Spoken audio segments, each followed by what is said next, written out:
Greetings!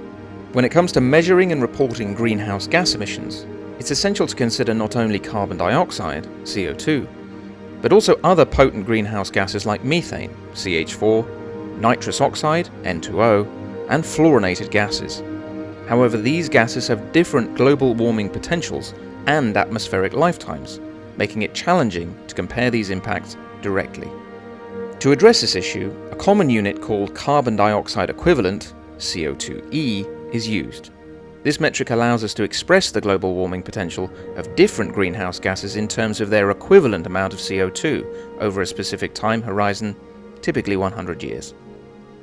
The global warming potential, GWP, is a measure of how much energy the emissions of 1 ton of a gas will absorb over a given period compared to the emissions of 1 ton of CO2.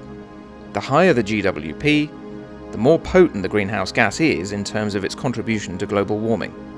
For example, according to the latest IPCC report, the GWP of methane over 100 years is 28 to 36, while the GWP of nitrous oxide is 265 to 298. To convert non-CO2 greenhouse gas emissions to CO2 equivalents, you simply multiply the quantity of the gas by its corresponding GWP, i.e. CO2e equals quantity of gas times GWP of gas. For example, if you have 10 metric tons of methane emissions and the GWP of methane is 28 over 100 years, the CO2 equivalent would be 280 metric tons of CO2 equivalent. Emissions factors are representative values that relate to the quantity of a pollutant released to the atmosphere with an activity associated with the release of that pollutant.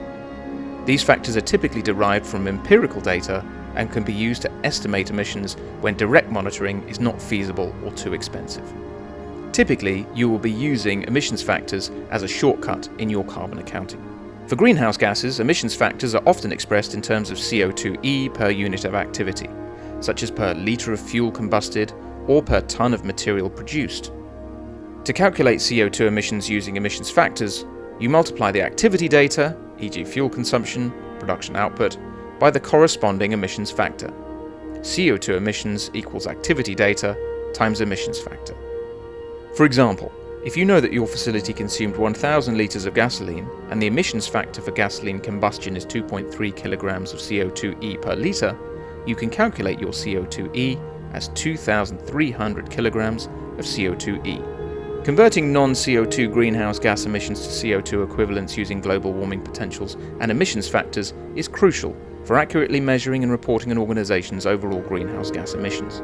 By understanding and applying these concepts, organizations can better quantify their environmental impact and identify opportunities for emissions reductions across their operations and value chain.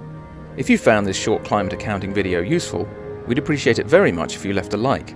And if you'd like to hear more nuggets on carbon accounting and more broadly on climate and climate tech, please do subscribe and click on the bell to enable notifications of when we upload. Finally, we offer the friendliest, easiest to follow climate accounting course in the world that requires no prior knowledge or expertise.